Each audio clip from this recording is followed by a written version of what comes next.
கடவுள் நிச்சயமா உங்களை வெறுக்கிறாரு. இந்த வாழ்க்கை உங்களுக்கு சரியான வாய்ப்புகளை வழங்கியும் அதை பயன்படுத்திக்கலைன்னா கடவுள் உங்களை வெறுக்கிறார். கடவுள் எல்லாருக்கும் தரிசனத்தை கொடுக்கறது இல்லை, சிலருக்கு மட்டும்தான் கொடுக்கிறார். அவருடைய ஆசீர்வாதம் ஒன்று இருந்தால் நேற்றை விட இன்று நாள் நன்றாக இருக்கும், இன்றைக்கு விட நாளைக்கு நாள் அற்புதமாக இருக்கும்.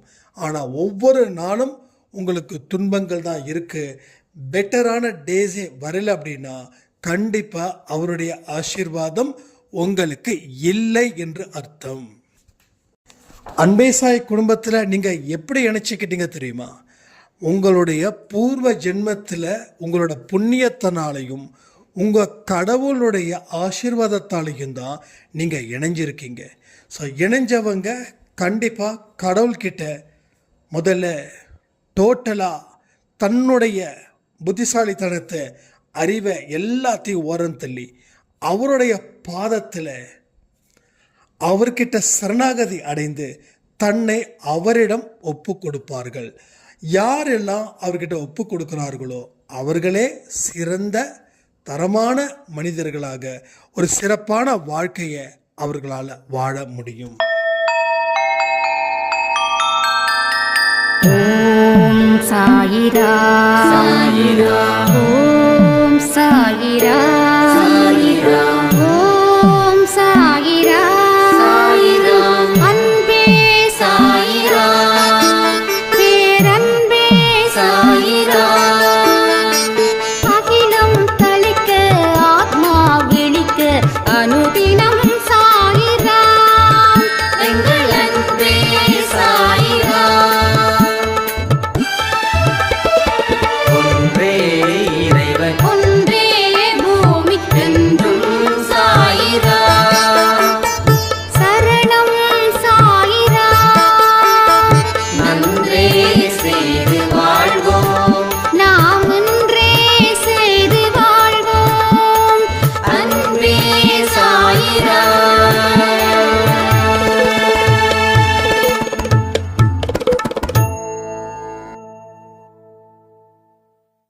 சாய்ராம். என் உயிரின் உயிரானவர்களே,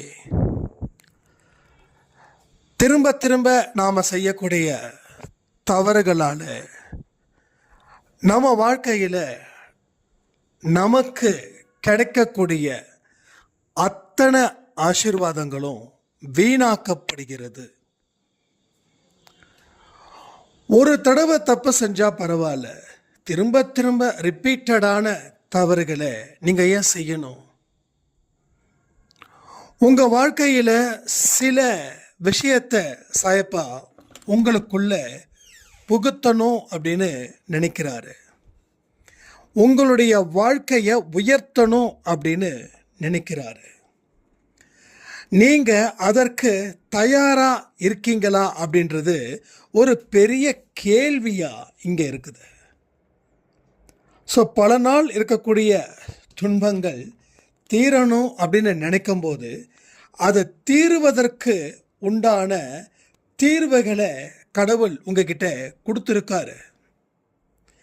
ஆனால் நீங்கள் வருகின்ற ஒரு வாய்ப்பையும் நீங்கள் தவற விடுறீங்க. அதனாலேயே உங்கள் வாழ்க்கையில் பல நல்ல விஷயங்கள் இப்போ வரைக்கும் உங்கள் குடும்பத்தில் நடக்காமல் இருக்குது. எதையும் தருபவர் தான் நமது சாயப்பா, எதையும் தருவார். நீங்கள் என்ன கேட்குறீங்களோ அதை விட ஒரு மடங்கு அதிகமாகவே அவர் தருவார். ஆனால் அது உங்களால் தான் அதை பெற முடியும். ஒரு விஷயத்தை நீங்கள் கேட்குறீங்கன்னா நீங்கள் முயற்சிகள் செய்யணும், அதற்கு தகுந்த நேரத்தையும் நீங்கள் உருவாக்கணும், அதுக்கு காத்திருக்கவும் செய்யணும், பொறுமையாக இருக்கவும் பழகணும். எதுவாக இருந்தாலும் பேசும்போது யோசித்து நிதானித்து பேசணும். இது எல்லாமே செய்ய செய்ய செய்ய தான் உங்கள் வாழ்க்கையில் அவர் நல்ல ஒரு விடியலை உங்களுக்கு தருவார். விடியல் வேணுமா இல்லை வேண்டாமா? வாழ்க்கையில் ஹாப்பியாக இருக்கணுமா? இல்லை சாய்ராம், நான் துக்கத்திலே இருக்கிறேனே, எனக்கு ஒரு பிரச்சனையும் இல்லை, நான் பாட்டுக்கு ஓரமாக தானே இருக்கிறேன் அப்படின்னு சொல்ல போகிறீங்களா? நீங்களே சொல்லுங்க. அப்போ எதனால இந்த பிரச்சனைகள் உங்க வாழ்க்கையில தொடர்ந்து இருக்குது அவரை வணங்கியும் அப்படின்னா, அவர் கொடுக்கக்கூடிய வாய்ப்புகளை நீங்க திரும்ப திரும்ப திரும்ப பயன்படுத்துவது இல்லை. இதை எத்தனை பேர் ஒத்துக்கிறீங்கன்னு எனக்கு தெரியல. ஆனா இதுதான் உண்மை. நான் ஏன் இது உண்மை உண்மை உண்மை உண்மைன்னு சொல்றேன்னா, அது உங்களுக்கு இல்லை இல்லை இல்லைன்னு நீங்க சொல்றீங்கன்னா, நீங்க எதை சொன்னாலும் ஒத்துக்க போவது இல்லை. நீங்க எதை சொன்னாலும் ஒத்துக்க மாட்டீங்க. இல்லை, வாய்ப்புகள் வந்தால் தானே நான் வாய்ப்புகளை பயன்படுத்த முடியும் அப்படின்னு. நான் சொல்றேன், கண்ணை மூடிக்கிட்ட வாய்ப்புகள் வரலைன்னு சொன்னா அது உங்க தப்பா கடவுள் தப்பா? அப்ப கண்களை திறக்கணும். எந்த கண்களை திறக்கணும்? 2 கண்கள் இருக்கு, அது இல்லை. மனசுல இருக்கிறத இடத்துல இருந்து இருக்கக்கூடிய ஒரு கண், அது நெற்றிக்கண் கூட சொல்லுக்கலாம். அந்த கண் பார்வையில நீங்க பார்க்கும்போது வாய்ப்புகள் உங்களுக்கு நிறைய கொடுக்கப்பட்டது. நீங்க காலத்தையும் நேரத்தையும் வீணாக்குனீங்க. நீங்க காலத்தை பயன்படுத்திக்கல. அதனால வாழ்க்கையில எந்த ஒரு கட்டத்தையும் உங்களால தாண்ட முடியல. உங்களால அற்புதமான அதிசயமான ஒரு இடத்தை தக்க வச்சுக்க உங்களால முடியல. இதுதான் இங்க நடக்கக்கூடிய மிகப்பெரிய விஷயங்கள். ஸோ வாழ்க்கை வாழ்வதற்காக அப்படின்ற ஒரு விஷயத்தில் நாம் எந்த அளவுக்கு அதை வாழ முடியாத அளவுக்கு நாம் செஞ்சுருக்கோன்றத நீங்கள் கொஞ்சம் புரிஞ்சிக்க முயற்சி பண்ணுங்க. ஸோ கடைசியில் வாழ்க்கை இல்லையேன்னு சொல்லி கண்ணீர் விடுவதற்குத்தான் நீங்கள் தயாராக இருக்கீங்களே தவிர, இருக்கக்கூடிய வாய்ப்பை சரியாக பயன்படுத்தி வாழ்க்கையை வெல்லணும் அப்படின்ற ஒரு புத்தி நமக்கு இல்லாமலே போகுது. ஸோ கண்ணீர் தான் உங்கள் வாழ்க்கையில் லட்சியமா, இல்லை ஆனந்த கண்ணீர் உங்கள் வாழ்க்கையில் லட்சியமா? ஸோ நீங்கள் முடிவு பண்ணுங்க. ஸோ ஆனந்த கண்ணீர் தான் என் வாழ்க்கையோட லட்சியம் அப்படி என்று சொன்னால் உடனுக்கு உடன் தொடங்குங்க. இருக்கக்கூடிய வாய்ப்புகளை பயன்படுத்துங்க. வாய்ப்புகளை பயன்படுத்துறதுல உங்களுக்கு ஒரு விதமான மனசோர்வு வந்துருச்சுனாவே வாய்ப்புகள் உங்களை விட்டுட்டு வேறு திசை நோக்கி போகும். எந்த வாய்ப்புகளும் உங்களுக்காக காத்திருக்காது. நல்லா புரிஞ்சுக்கணும். ஸோ வாய்ப்புகளை பயன்படுத்தணும். நிறைய பேரை நான் பார்த்துருக்கேன் அன்பே சாயில, வாய்ப்புகள் வரலைன்னு சொல்லி கடவுள்கிட்ட பிரார்த்தனை செய்வதும், கடவுள் மனதிறங்கி வாய்ப்புகளை கொடுத்தும் அதை சரியாக பயன்படுத்தாமல், அதை சரியான விடையில் ஹேண்டில் பண்ணாமல் என்ன பண்ணுறோம்? ஒரு விதமான சோர்வில் அதை விரட்டி விட்டுறோம். விரட்டி விட்டதுக்கப்புறம் திரும்பவும் நம்ம கதறுறோம், ஐயோ வரக்கூடிய வாய்ப்பை என்னால் பயன்படுத்திக்கலையே அப்படின்னு சொல்லி. ஸோ இதன் மூலமாக நம்மளுடைய நிம்மதி, நம்முடைய கஷ்டம் எல்லாமே கிடைக்காமலே போயிடுது. ஸோ நிம்மதி சுத்தமாக இல்லை, கஷ்டம் தொடர்ந்து இருக்குது. அப்போ வாய்ப்புகளை தொடர்ந்து பயன்படுத்திக்க முயற்சிகள் நான் செய்கிறேன் அப்படின்னு சொல்லுங்கள். எதுவுமே ஆரம்பத்தில் கடினமாக தான் இருக்கும். எல்லா விஷயமும் இட்ஸ் அ வெரி டஃப் தான். ஆனால் பழகிக்க முயற்சி செய்யும்போது, அதற்கு உண்டான நேரத்தை நீங்கள் கொடுக்கும்போது, அதற்கு உண்டான கவனத்தை நீங்கள் அதில் வைக்கும்போது உங்களுடைய ஒவ்வொரு பிரச்சனைகளும் தீர்ந்துடும். ஓகே, முதல்ல பயப்படாமல் உங்கள் வாழ்க்கையை வாழுங்க. கஷ்டப்படுறோம் அப்படின்னு நினைக்காதீங்க. இந்த கஷ்டத்தை கடவுள் எனக்கு கொடுக்குறாருன்னா என்னுடைய இஷ்டத்தின்படி வாழ்வதற்காக தான் அப்படின்ற ஒரு மெய் உணர்வு உங்களுக்குள்ள இருந்துடுச்சுன்னா உங்கள் வாழ்க்கை என்றைக்கும் எப்பொழுதும் அதிசயம் மிக்க ஒரு வாழ்க்கையாக இங்கே மாறும். அதே மாதிரி இந்த பிரார்த்தனைகள், நம்ம அன்பே சாயிலையும் பிரார்த்தனை வைக்கிறோம், வாட்ஸ்அப் குரூப்லையும் பிரார்த்தனை வைக்கிறோம். ஸோ பிரார்த்தனை வைக்கும்போது அந்த பிரார்த்தனையை செய்யறதுக்கு அவ்வளவு என்ன கஷ்டம் புரியுதா? உங்களுடைய வாய்ப்புகளை எங்கே நீங்கள் தவற விடுறீங்க அப்படின்னு. ஸோ இன்னைக்கும் நேற்றும் அதுக்கு நாளும் நம்ம பிரார்த்தனை வச்சோம். அந்த பிரார்த்தனையில் கலந்துக்கிறதுல அவ்வளவு கஷ்டமா? உங்களுக்கு அடுத்தவங்களுக்கு பிரார்த்தனை செய்கிறதுல உங்களுக்கு என்ன பிரச்சனை? அப்போ கடவுள் உங்களை நேசிக்கணுமா இல்லை கடவுள் உங்களை வெறுக்கணுமா? எல்லாம் தெரிஞ்ச நீங்க இப்படி அவர் வெறுக்கிறது போல நடந்துக்கிட்டா என்ன ஆகும்? அப்போ பிரார்த்தனைகள் வாட்ஸ்அப் குரூப்ல வைக்கக்கூடியவர்களா இருந்தாலும் சரி. இப்போ ரீசெண்டாக இப்போ இன்னைக்கு ஒரு அம்மா சொன்னாங்க, நம்ம அன்பே சாயில் அவங்க இன்சார்ஜ் விமலா சாய்ராம், நான் பிரார்த்தனை வச்சேன் 18 பேர் இருக்காங்க, அதில் 4 பேர் தான் கலந்துக்கிட்டாங்க. அப்போது யூடியூப் ஃபேமிலியில் பிரார்த்தனை வச்சாலும் நான் கலந்துக்க மாட்டேன், வாட்ஸ்அப் குரூப்புக்குள்ளே பிரார்த்தனை வச்சாலும் நான் கலந்துக்க மாட்டேன்னா கடவுள் உங்களை வெறுக்கிறார்னு அர்த்தமாகுது. கண்டிப்பாக சொல்கிறேன், 100க்கு 100 சொல்கிறேன், கடவுள் உங்களை வெறுக்கிறார். அப்போ வெறுக்கிறவர் எப்படி உங்களுக்கு கொடுக்க முடியும்? நீங்கள் ஒரு மனுஷனை வெறுக்கிறீங்கன்னா அந்த மனுஷனுக்கு நீங்கள் உதவிகள் செய்வீங்களா? செய்ய மாட்டோம்ல. அதே போல தான் இங்கேயும் கடவுள் வெறுக்கிறது போல நீங்கள் நடந்துக்கிட்டா உங்களுக்கு எந்த உதவிகளும் வந்து சேராது. இது உண்மை, சரியா? அப்போ அவர் வெறுக்காதது போல நம்ம நடவடிக்கை இருக்கணும். ஒழுக்கம் முக்கியம், என்னென்னலாம் சொல்கிறோமோ அதை செய்யணும். இதையெல்லாம் செஞ்சாதான் அவர் உங்களை வெறுக்க மாட்டார். நல்லா யோசிச்சு பாருங்களேன்.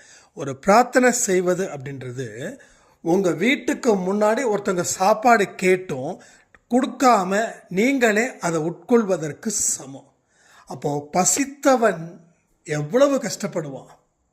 அப்போது உங்களுக்கு ஒரு நாள் பசிக்கும்போது நீங்கள் அவன் வீட்டுக்கு முன்னாடி நின்று சாப்பாடு கேட்டிங்கன்னா அவன் கொடுப்பானா? நல்லா புரிஞ்சுக்கணும். ஸோ உங்களுக்கு என்ன தேவையோ அதை கடவுள் கொடுக்கணும்னு நீங்கள் நினைக்கிறீங்க.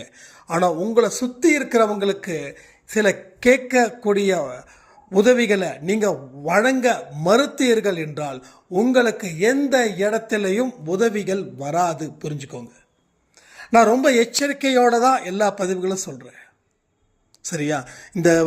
இந்த ஆறுதலா இல்லை கடவுள் உங்கள் வீட்டுக்கு முன்னாடி நிற்பார் இனி வருவார், இல்லை. யாருக்கு அந்த தகுதி இருக்குதோ அந்த தகுதியின் அடிப்படையில் தான் அவர் நிற்க முடியும். எல்லா வீட்டுக்கும் போய் நிற்க மாட்டார், எல்லா வீட்டிலையும் வாழ மாட்டார், எல்லாருக்கும் எல்லாத்தையும் கொடுத்துட மாட்டார். இவன் எப்படிப்பட்டவன், இவன் மனசு எப்படிப்பட்டது, அவன் மனசுக்கு தகுந்தது போலதான் அவனுக்கு வாழ்க்கையும் சிறப்பாக இருக்கும். உதாரணத்துக்கு நான் சொல்லவா, உங்கள் வீட்டில் 2 பேர்னு வச்சுக்கோங்களேன். உங்களுக்கு ஒரு அண்ணன் இருக்காரு, நீங்கள் இருக்கீங்க. ஸோ உங்கள் அப்பா அம்மா உங்கள் 2 பேரையும் ஒரே மாதிரி தான் படிக்க வச்சாங்க, ரைட்? இப்போ உங்கள் அண்ணன் நல்லா சம்பாதிப்பார், ஆனால் நீங்கள் கஷ்டப்படுவீங்க. ஒருவேளை நீங்கள் நல்லா சம்பாதிப்பீங்க, உங்கள் அண்ணன் கஷ்டப்படுவார். அப்போ எப்படி நடந்தது இந்த கூத்து அப்படின்னா, ஒரே ஒரு விஷயம், கடவுள் மனதை பார்க்கிறார். மனதை பார்த்து நல்லா இருக்கிறவர்களுக்கு கடவுள் சகல வசதியும் செய்து கொடுக்கிறார். கொஞ்சம் மனசு சரியில்லாதம இருக்கிறவங்களுக்கு, மனசு சரியில்லைன்னா நல்ல எண்ணங்கள் இல்லாத மனிதர்களுக்கு, தீய எண்ணங்களே தன்னுடைய வாழ்க்கையின் சுவாசமாக நினைப்பவர்களுக்கு கடவுள் எதையும் கொடுப்பது இல்லை. கடவுள் எங்கே கொடுக்கலையோ அங்கே என்ன ஆகும்? துன்பமும் தரித்திரமும் தொடர்ந்து நிற்கும். அப்போது ஒரே அம்மா அப்பா தான், 2 குழந்தைங்க. அந்த 2 குழந்தையில் ஒரு குழந்தை டாப்பு, இன்னொரு குழந்தை ரொம்ப கீழே. அப்போது கீழே இருக்கிறவ மேலே வர முடியாது அப்படின்னா, எஸ், எல்லாமே இங்கே நடக்கும். அதற்கு தான் கடவுள் இருக்காரு, அதற்கு தான் நீங்கள் வழிபடணும், அதற்கு தான் நீங்கள் பிரார்த்தனை பண்ணணும், அதற்கு தான் நீங்கள் உதவிகள் செய்யணும், அதற்கு தான் நீங்கள் இறக்கப்படணும், அதற்கு தான் மனதளவிலையும் பொருளளவிலையும் உடல் உழைப்பின் மூலமாகவும் உதவிகள் செய்வதன் மூலமாக ஒரு நல்ல அந்தஸ்தை நாம் தக்க வச்சுக்க முடியும். இதை தாண்டின சக்தி எந்த சக்தியும் உங்களை வழிநடத்தாது, உங்களை காப்பாற்றாது. இது உறுதி. இது சாயப்பாவிற்கு மட்டும்தான் பொருந்துமானா சத்தியமாக இல்லை. எல்லா கடவுளுக்கும் இது 100க்கு 100 பொருந்தும். அப்போ இனிமேலாவது அடுத்தவங்களுக்காக பிரார்த்தனைகள் செய்வீர்களா? கமெண்ட் பண்ணுங்கள். ஏன்னா ஆடியோ நம்ம கொடுத்துட்றோம். காலையில் 10 மணி, 9லேருந்து 10 மணிக்குள்ளே பப்ளிஷ் ஆகிடும். உங்களுக்கு வருதா வரலையான்னு எனக்கு தெரியாது. ஆனால் வந்தும் கண்டு கொள்ளாதவர்கள் மாறி சென்றீர்கள் என்றால் நீங்கள் அவருடைய இடத்திற்கு போனாலும் அவர் கண்டு கொள்ளாதது போல் அவர் அவருடைய வேலைகளை செய்வார். அவர் சாயப்பா சொல்கிற அவருன்றது சாயப்பா. நம்ம போனாவே அவர் என்ன பண்ணணும், தம்பி பாப்பா உனக்கு என்னப்பா பிரச்சனை இருக்குது, ஓகே அப்படியா, சரி ஓகேப்பா, உன் மனசில் இருக்கக்கூடிய அத்தனையும் யாம் அறிந்தோம், உனக்கு தேவையான அத்தனையும் யாம் கொடுப்போம். அந்த லெவலில் நம்ம சாயப்பாவை நீங்கள் வச்சுருக்கணும். ஆனால் நீங்கள் கெஞ்சுறீங்க, கதறுறீங்க, ஆனால் பட் எந்த இடத்துலையும் அவர் எஸ்ஸே சொல்லவே இல்லை, நோ நோ நோ தான் சொல்கிறார். உங்களுக்கு புரியல, இப்போ புரிஞ்சுக்கோங்க. அதற்கு காரணம் மனதளவில் நாம் சுயநலவாதிகளாக இருக்கிறோம். நமக்கு தேவைன்னா அடுத்தவங்க ஹெல்ப் பண்ணணும்னு நம்ம நினைக்கிறோம். மற்றவங்க ஏதாவது தேவைன்னா நம்மளை கேட்டால் நான் உதவிகள் செய்ய மாட்டேன் அப்படின்றதுல நாம் உறுதியாக நிற்கிறதால தான் இந்த முரண்பாடான விஷயங்கள் உங்கள் வாழ்க்கையில் நடக்குது. ஸோ இன்னமும் சொல்கிறேன், எவ்வளவுக்கு எவ்வளோ பெரிய வெற்றிகளை நாம் பெறக்கூடிய குழந்தைகளாக இருக்கிறோம் தெரியுமா? இங்கே பல பேருக்கு தெரியல ஏன் இந்த அன்பே சாய் குடும்பத்தில் வந்தோம் அப்படின்னு. ஸோ இப்பயும் சொல்கிறேன், உங்களை யாருமே உறுப்பினர் கார்டை போட்டு சேர்க்கலை, நீங்களாக வந்தீங்க. உங்கள் கண்ணில் இந்த பதிவு தென்படுது. அப்போது எல்லாத்துக்குமே காரண காரியங்கள் இருக்குது. நல்ல விஷயங்கள் உங்களுக்கு தென்படுதுன்னா அதற்கு காரணம் சாயப்பாவுடைய அருள், உங்களுடைய குலதெய்வத்தோட அருள், உங்களுடைய நல்ல கர்மாக்களினால் வந்த அருள். மனதளவில் காயப்பட்டு கஷ்டப்பட்டு அழுது என் வாழ்க்கை மாறாதான்னு இத்தனை வருஷங்கள் காத்துக்கிட்டு இருந்தீங்களே, அதற்கு உண்டானது தான் இந்த அன்பே சாய் பதிவு, இந்த அன்பே சாய் குடும்பம். இந்த குடும்பத்தில் இணைகிறதே உங்களுக்கு பெருமை, அது ரொம்ப முக்கியம், அது ஞாபகம் வச்சுக்கோங்க. அது பெருமையான ஒரு விஷயம். ஏன்னா கடவுள் சம்பந்தப்பட்டவைகளும் உளவியல் ரீதியாக இருக்கக்கூடிய பிரச்சனைகளை தீர்ப்பதற்கும் பிரச்சனைகளை எதிர்த்து போராடி ஒரு சாமர்த்தியமான ஒரு புத்திசாலித்தனமான ஒரு வழியில் பயணம் செய்வதற்காகவும் தான் இந்த குடும்பத்தில் நீங்கள் வந்து இணைஞ்சிருக்கீங்க. ஸோ இந்த இடத்துல நீங்கள் என்ன செய்யணும் அப்படின்னா, ஒரே விஷயம், வாழ்க்கையில் அடிபட்டு மிதிப்பட்டு துன்பப்பட்டு கஷ்டப்பட்டு இருக்கிற என்னை தூக்கி இங்கே உட்கார வச்சிருக்கக்கூடிய சாய்பாவுக்கு நன்றிகளை சொல்லி உங்களுடைய ஒவ்வொரு பிரார்த்தனைகளும் நிறைவேறும்படி அவர் செய்வார்ன்ற நம்பிக்கையோட நீங்கள் களத்தில் நில்லுங்க. அன்பே சாய்ன்றது திரும்பவும் சொல்கிறேன், ஒரு ஆறுதல் சொல்லக்கூடிய ஒரு குடும்பம் இல்லை, அற்புதத்தையும் அதிசயத்தையும் உங்கள் முயற்சியின் மூலமாக அதன் மூலமாக கிடைக்கக்கூடிய உழைப்பினால் நீங்கள் நல்ல இடத்துக்கு வருவதற்கு உண்டான ஒரு அறிகுறி தான் இந்த விஷயங்கள். அப்போ இதை நம்ம என்றைக்குமே என்ன செய்யணும், சரியான வழியில் சரியான ஒரு திட்டத்தோடு நீங்கள் போராடும்போது தான் அந்த போராட்டம் உங்களுக்கு மிக பெரிய வெற்றியை அது அடைஞ்சே தீரும். ஸோ படைத்தவன் இருக்கிறான், அவன் நமக்கு சும்மா இருக்கிறான்னு நினைக்காதீங்க. படைத்தவன் உங்களை படைச்சதால அவனே அதற்கு பொறுப்பை ஏற்றுக் கொள்வதற்காகத்தான் நமக்கு ஒரு குரு ஸ்தானத்தில் ஒரு தெய்வத்தை அனுப்பி அந்த குரு அந்த தெய்வம் சொல்லக்கூடிய வார்த்தைகளை கடைபிடிச்சு உங்கள் வாழ்க்கையில் பல அதிசயங்களையும் அற்புதங்களையும் ஏற்படுத்துவதற்குத்தான் அவர் இப்படிப்பட்ட பல போதனைகளை அன்பே சாய் மூலமாகவோ சச்சரித்திரம் மூலமாகவோ இல்லை ஆரத்தி வழிபாடுகள் மூலமாகவோ உங்களுடைய தேவைகளை அவர் நிவர்த்தி செய்கிறார். உங்கள் விருப்பங்களும் நிறைவேறும், அதிசயங்களும் நிகழும். என்னைக்கு நீங்கள் உங்களை புரிஞ்சுக்கிட்டு உங்களை சாயப்பா கிட்ட ஒப்படைக்கிறீங்களோ, உங்களை புரிஞ்சுக்கணும், உங்களை அவர்கிட்ட ஒப்படைக்கணும். ஸோ புரிஞ்சுக்கிறவங்க நிச்சயமாக சாயப்பா கிட்ட தன்னை ஒப்படைப்பாங்க. புரிஞ்சுக்கிட்டவங்க நிச்சயமாக சாயப்பா கிட்ட மன்னிப்பும் கேட்பாங்க. புரிஞ்சுக்கிட்டவங்க நிச்சயமாக சாயப்பா கிட்ட மன்னிப்பு கேட்டது மட்டும் கிடையாது, அடுத்த ஒரு வாழ்க்கையை வாழ்வதற்கு அவங்க தயார் நிலையில் இருப்பாங்க. அதற்கு உண்டான திட்டமிடுதல், அதற்கு உண்டான முயற்சிகள் எல்லாவற்றையும் அவர்கள் எடுத்து பெரிய அளவில் அவர்கள் வாழுவார்கள். ஸோ இதுதான் நம்ம வாழ்க்கையில் தெரிஞ்சிக்க வேண்டிய விஷயங்கள். ஒன்றே ஒன்று சொல்கிறேன், வாழ்க்கையை எந்த காரணத்தை கொண்டும் விட்டு கொடுத்துடாதீங்க. நீங்கள் வாழ்க்கையை எந்த காரணத்தை கொண்டும் விட்டு கொடுத்துட்டீங்கன்னா திரும்பவும் உங்களை என்ன சொல்கிறது, பல துன்பங்கள் உங்களை தொடர்ந்து தாக்கும்போது நீங்கள் நிலை குலைஞ்சு போயிடுவீங்க. நான் இதை மிரட்டுறதுக்காக எச்சரிக்கையாக சொல்லலை, இதுதான் உண்மை. ஸோ திரும்பவும் சொல்கிறேனே, ஒரு அனுபவத்தின் மூலமாக தான் எத்தனை விஷயங்களும் இங்கே அன்பே சாயில நம்ம தொடர்ந்து சொல்லிக்கிட்டே இருக்கோம்.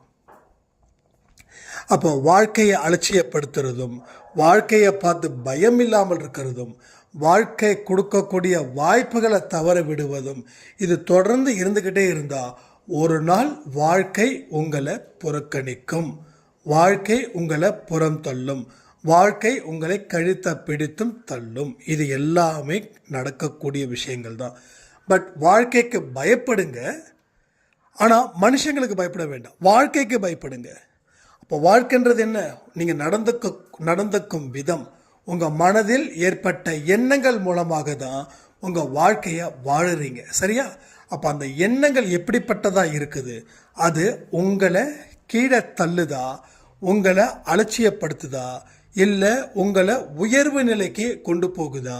இதை எல்லாத்தையும் புரிஞ்சுக்கிட்டு எது தேவையோ அதை இன்னும் பலப்படுத்துங்க, எது தேவையில்லையோ அதை கண்டுக்காதீங்க, அதை விரட்டி தள்ளுங்க, சரியா? எதை வச்சுக்கணுமோ அதை வச்சுக்கலாம், எது விட்டுடணுமோ அதை விட்டுடணும். வச்சுக்கிறத விடுறத வச்சுக்கிட்டா வாழ்க்கை பெரிய தொல்லையாக போயிடும். ஸோ நாளைக்கு நம்ம வாழ்க்கை இதை விட டாப் லெவலில் இருக்கணும், கரெக்டாக? இதை விட டாப் லெவலில் இருக்கணும். நேற்றை விட இன்றைக்கி நல்லா இருக்குதுன்னா வாழ்க்கை சரியாக இருக்குதுன்னு அர்த்தம். நேற்றை விட வாழ்க்கை இன்றைக்கி நல்லா இல்லைன்னா வாழ்க்கை சரியில்லைன்னு அர்த்தம். ஸோ சரியில்லைன்னு சொல்லி விட்டுட முடியுமா? இல்லை. அப்போ நாளைக்கு நான் பெட்டரான ஒரு பெர்ஃபார்மன்ஸ் கொடுக்கணும் அப்படின்னா நாம் அதற்கு தயார் நிலையில் இன்று நாம் அதை சரி செய்ய வேண்டும். சரி செய்தால் மட்டுமே வாழ்க்கையில் 100க்கு 100 மார்க் வாங்க முடியும். இதை எல்லாம் சரி பண்ணுங்க, வாழ்க்கை ரொம்ப நல்லாயிருக்கும், ரொம்ப சிறப்பாக இருக்கும்.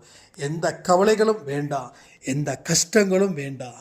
இனி உங்கள் வாழ்க்கை நல்லா இருக்கணும். சாய்ப்பா உங்கள் கூடவே இருந்து பல அற்புதத்தையும் அதிசயத்தையும் செய்வார்னு சொல்லி இந்த பதிவை நான் முடிக்கிறேன்.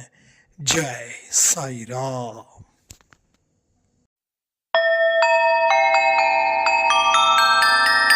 ஓம் சாயிரா சாயிரா ஓம் சாயிரா சாயிரா